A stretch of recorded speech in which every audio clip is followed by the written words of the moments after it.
What's going on, everybody? Today I'm going to show you guys how I built these two identical benches for a kitchen table. These two benches were built specifically for this table to match the color. However, the structure is going to be the same to whether or not you want to build it for yourself, for your existing table, for somebody else, or even just a bench to have within your bedroom. The structure itself is the exact same way. All that matters in the end result is your final touches. Whether or not you prime and paint these, you stain them, you throw some shellac on them to make a natural wood color, it does not matter. The structure is the same. The integrity of these benches are strong. The structure is there. I'm going to show you guys exactly how to build these today. Let's get into it.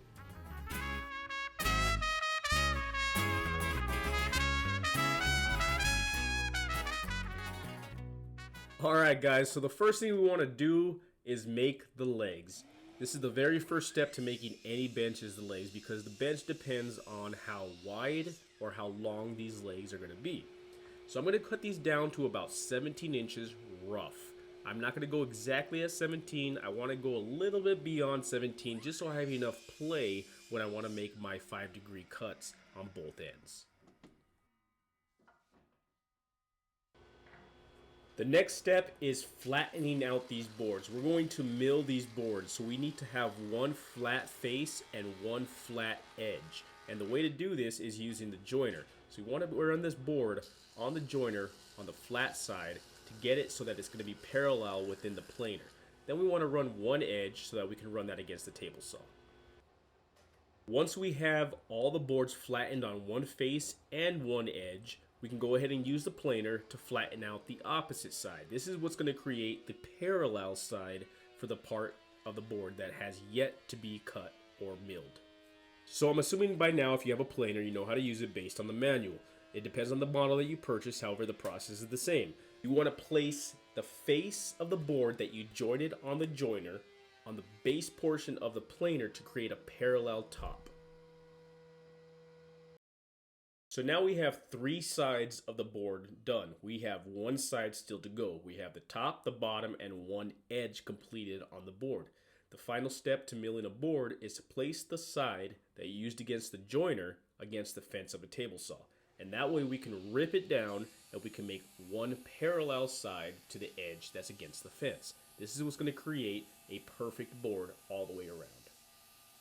Just keep in mind, whatever portion that you're working on the bench, whether it be the tabletop or the legs, it doesn't matter. You want to make sure you do them all at the same time. You want to join all the legs at the same time. You want to edge all the legs at the same time. You want to use the planer on the legs all at the same time, and you want to use the table saw all on the legs at the same time. That's what's going to give you the most accurate dimensions when it comes to boards together, so they're all the same, so you're not maneuvering things left and right or up and down. Alright, now that we have all our legs completely milled and exactly dimensional from one another, we're going to go ahead and rough cut 5-degree cuts on each edge. We're not going to do 5-degree cuts on both edges at this exact time. We want to do a rough cut because in the near future we're going to use a stop block to get these legs to the exact length for each board from the 5-degree cuts. After taking off the factory edge and making it a 5-degree cut, I'm going to go ahead and measure out 17 inches so that I can use a stop block. Alright, so now that we have our measurement out on the board, we're going to go ahead and use the stop block so that whatever lies between the blade and the stop block is going to be our final dimension cut for the leg's height. Okay, so I'm going to go ahead and cut every edge now using the stop block at 5 degrees. Whatever lies between the stop block and the miter saw blade is going to be your final dimension. That's why it's very important to be accurate about your stop block and the miter saw. The only portion of this that is a little tricky is you have to make sure that the cut that you're making now is opposite of what the 5-degree is against that stop block. You have to have that base portion at 5 degrees, but you have to have the opposite direction on the top at 5 degrees. That way you have a flat bench top that sits on the top of these legs. Okay, now I need to cut all the inner brackets for the top portion of the legs. That way they are all exactly the same, separated width apart. However, I wanted to show you here, in case you don't have a system like I have set up here for stop blocks, it's super easy just to put a board and a clamp down. Just remember, whatever is between that board and the miter saw blade is going to be your final dimension cut. These will all be cut at 5 degrees on both sides. The difference is they're all going to be cut in the same direction as opposed to the legs. So you can see here I'm flipping these around so that you can see that the 5-degree cuts are the exact same. If I were to put them all together, it would be difficult to see. So I'm hoping by now what you've noticed is I haven't moved my miter saw degrees at all. I've kept it at 5 degrees and I just have been maneuvering the boards to where I want them to lay for the cut. Now what I'm going to do here is I'm going to lay out the legs. I'm going to get all the top brackets together and we're going to go ahead and use a dowel system in order to connect these boards together. This top bracket is the most crucial portion of the structure of the legs. We need to make sure that we secure this top bracket to the legs completely secure. No screws, all glue and dowels so that we have a nice connection between the legs and this bracket. The next portion here is for a more decorative as well as maintaining the width between the legs bracket. Let's just call it that. I found a happy medium at around 12.5 inches. So I'm going to do the same exact thing that I did with the top brackets, but this is going to be 12.5 inches. So you're going to have 5-degree cuts on one side and a 5-degree cut on the other side. So I will rough cut every board here that goes between the legs on the bottom portion of the legs, the same as I did for the top portion. I'm going to give it a rough cut and then I will use stop blocks to get its final length.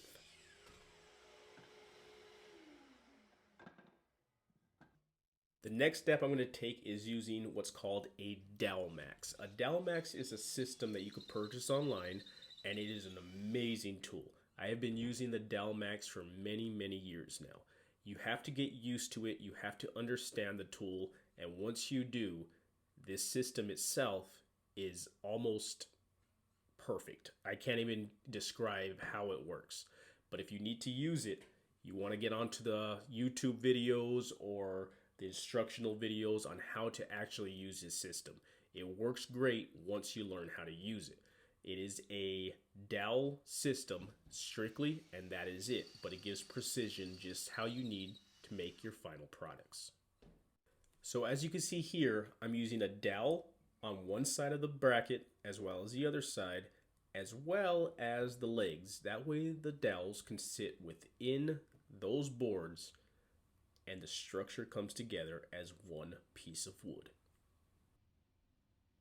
The system has the ability to come with 3/8 thickness of dowels and 1/4 inch thickness of dowels. The ones I'm using here are 3/8, and as you can see, they fit perfect. They are parallel with each other. They are straight up and down 90 degrees, and you will not have any racking once you have this system in place. We're going to go ahead and put these dowels in the brackets as well as the legs. We're going to go ahead and clamp it, and we're going to let this sit for a day so that the glue dries.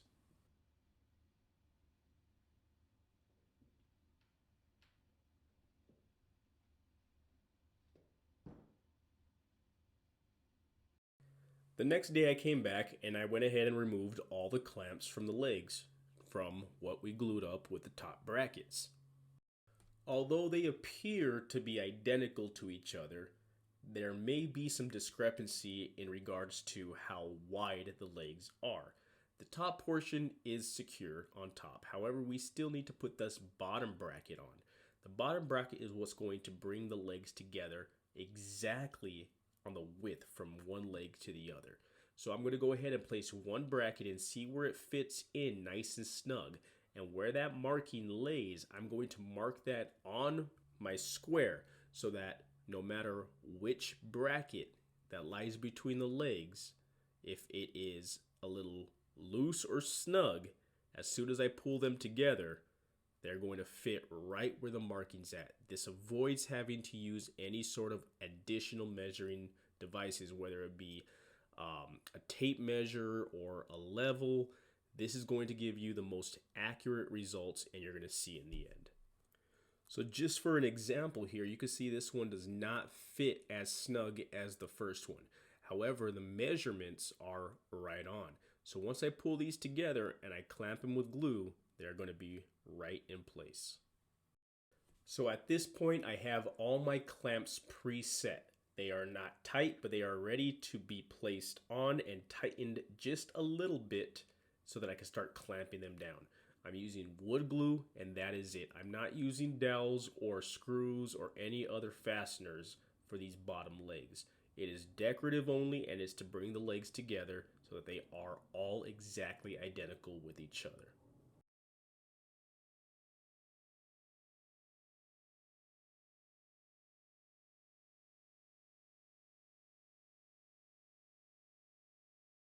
So now you can see we have all our legs identical with each other. The thickness, the height, the width, everything. And now you can see the bottom brackets are exactly the same on each leg, using the measuring method that we use in order to accomplish that task. So now I need to figure out the length of this bench. The length is going to be very important in regards to when you could push this bench under that table. Also, we need to make sure of the hangover on the legs. So not only the length, but we need to be concerned about the width. I'm thinking about 15 inches would be a good width for this bench. So just as any board should be cut in the beginning of any project, we're going to go ahead and cut off the factory edges of these boards. We're going to make them 90 degrees, basically your zero mark on your miter saw. Based on the fact that I want to go 15 inches using 2x6 boards, I want to go ahead and cut 6 of these boards. Now, these boards are too long for me to use on my miter saw without me opening up my garage door. It can be done, but I'm going to go ahead and take it over to my radial arm saw, cut them down to a rough length, and then use the stop blocks in order to get their final dimensions, just like we did before. And we're going to do the exact same process like we did with the legs when it comes to making the bench top. We're going to flatten out one face of the board. We're going to flip it. We're going to get it at 90 degrees, and we're going to use the joiner to flatten out the edge, basically edging a board. So we have one face done on the joiner, and then we're going to edge the board on the joiner as well. This is the exact same process you use for flattening out any board for any project. So the next step is usually the planer right after the joiner. However, it really does not matter as long as you have the joiner as the first tool you use. We flattened out a face of the board with the joiner, and we edged one edge of the board with the joiner. That edge can go against the fence of your table saw, and we can rip the opposite side to get a parallel board. Once we have that, then we can place it in the planer. So it really doesn't matter which way you go first between the planer and the table saw, as long as you use that joiner first.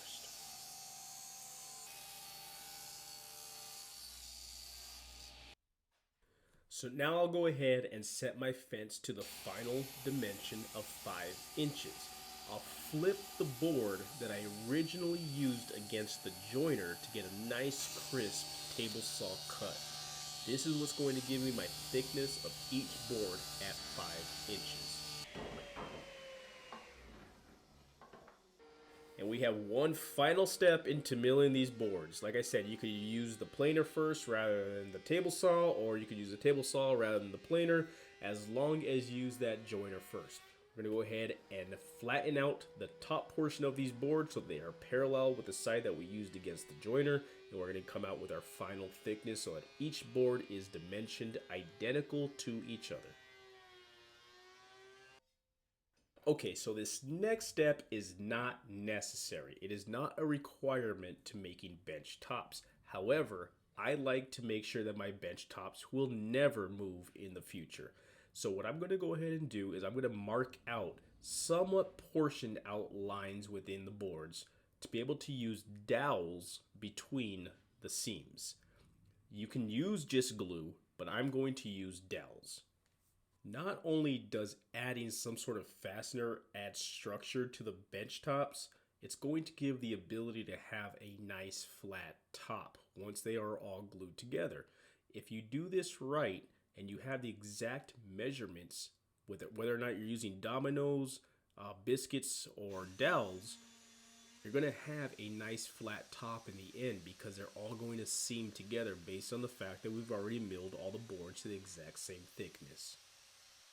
So here I'm using a doweling machine. It's by Grizzly. It works wonderful. It's similar to what the domino does or a biscuit joiner. It's the same exact function. It's just providing dowel holes. So I'm going to go ahead and hit every line I made to make 2 dowels per line.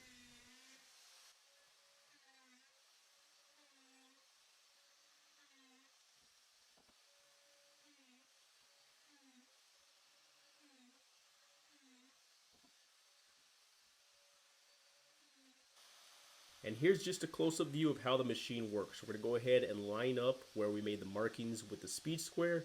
And we're going to go ahead and bore out the holes with the Grizzly.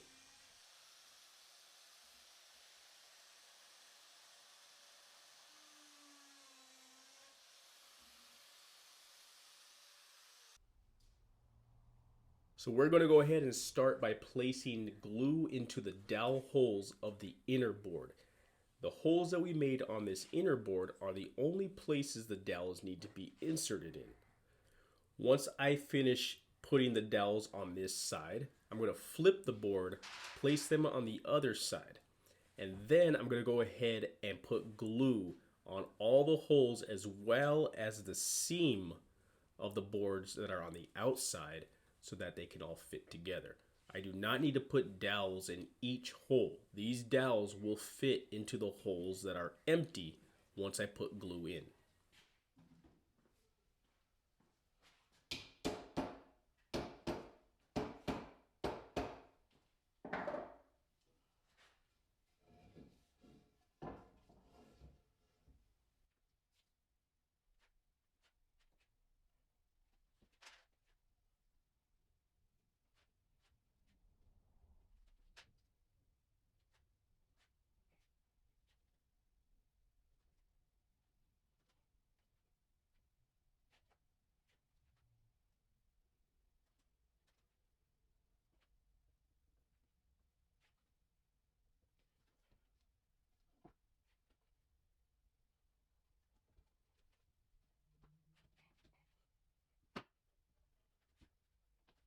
Once we clamp these together, they're all going to fit in. The dowels are going to seam right in the holes that are required for them to go into. Based on the fact that I used dowels in order to seam these together, I did not need to actually use the parallel clamps on the bottom portion. I used the bar clamps just to be able to get that nice tight fit. The next day I came back and released all the clamps from all the pieces.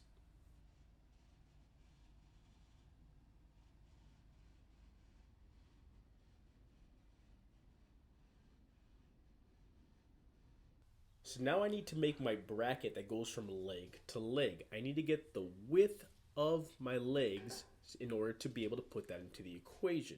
I want my bench at 5 feet. So 5 times 12, which is the inches, comes out to 60 inches.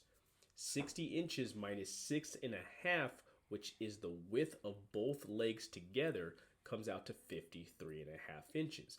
I want a 2-inch overhang on both sides of the legs, which is 4 inches. So I need to make sure I take off 4 inches from that as well, which gives me 49.5 inches. So just as I did before, on all boards, I'm going to take off the factory side and make it a nice crisp 90-degree cut on my miter saw.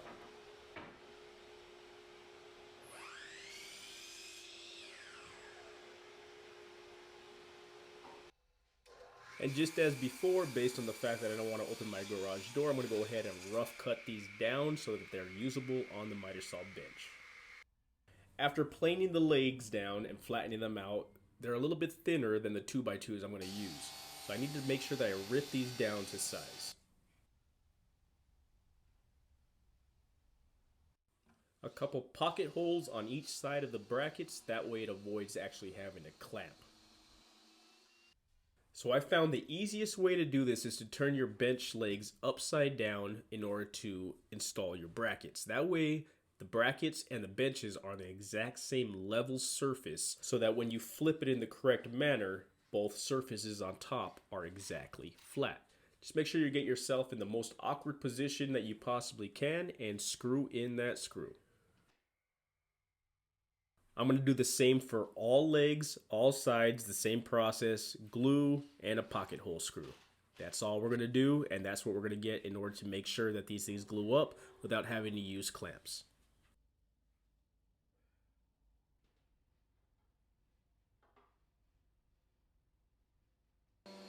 Okay, so at this point now, I'm going to hit everything with 80 grit. We don't have to watch a whole entire video of me actually sanding. After I'm done sanding this, I'm going to use a hand plane to make sure the seams are perfectly seamless. And then I'm going to use 180 and then 220 grit for sanding the rest. So I know this is not your typical way of using a hand plane here. I'm using it almost like a jack plane. This is my Stanley number 4. All I'm doing is trying to hit down these seams so they are actually seamless. I'm not looking for a smooth finish at this point. I just want to get these seams completely together so that there's no discrepancies between each other. Once I'm done using the hand plane, I'm going to go ahead and use a card scraper. The card scraper is a great tool to use to get that fine finish on the seams. It's really good for a lot of other things, but when I use seams, I want to make sure that I'm using a card scraper in order to get those seams perfect with each other.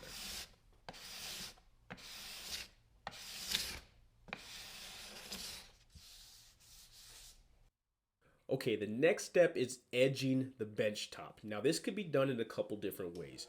Based on the fact that this is 15 inches in width and my radial arm saw hits 16 inches at max, I know I'm safe enough to use my radial arm saw to edge this board. You can use a worm drive, you can use a skill saw or a circular saw, or you can even use some sort of track saw if you have one. Either way, you want to make sure that you edge this board so that the ends of your board are flushed and it almost makes it appear as if this is one solid piece of wood. That's what you're going for.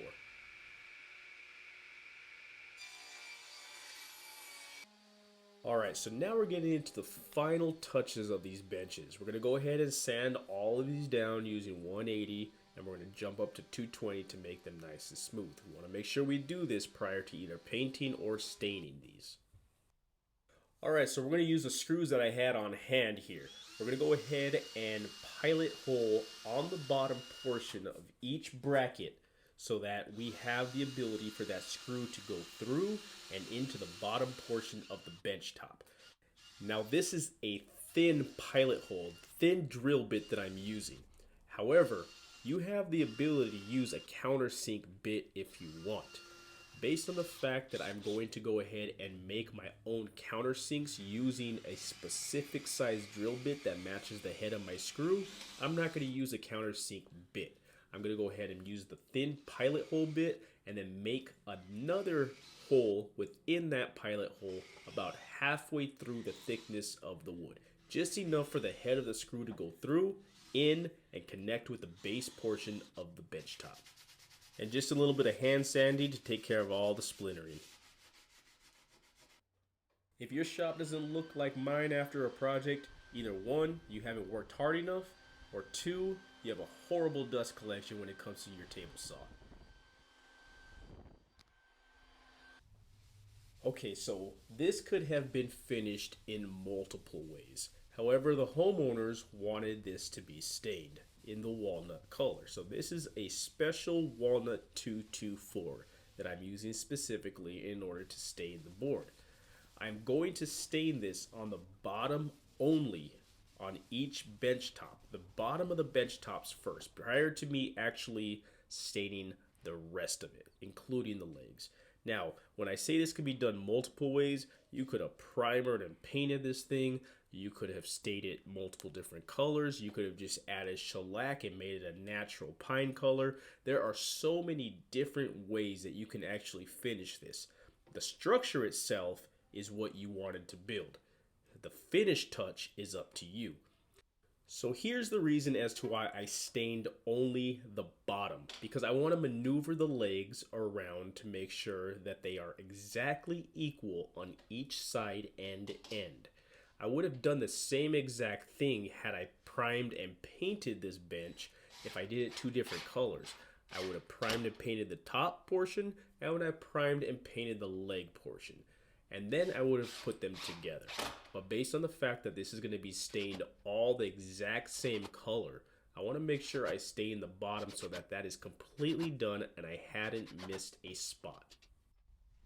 And now you can see as we flip this bench to its upright position, what the bench actually looks like. Now you can see with just the structure itself how much potential it has. Okay, so this is not necessary. This is completely decorative. I'm going to go ahead and use a chamfer bit on the edges of this bench top to give it what looks like a 45-degree cut, basically a chamfer edge, a profile that gives it a unique look as opposed to just a straight cut. Keep in mind, this is decorative only, so you do not actually have to do this. I prefer doing this than rather having a sharp edge on the boards, but you don't have to use a chamfer bit. You can use a roundover. You can use multiple different bits that fit your router.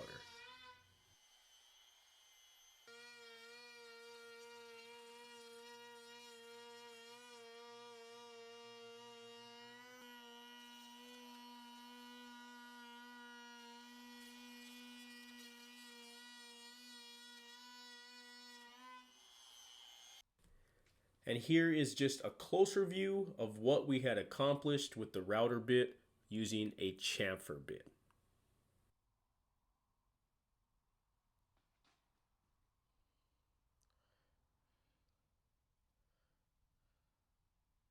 All right, now we are down to our final steps of this project, and it is completing the stain.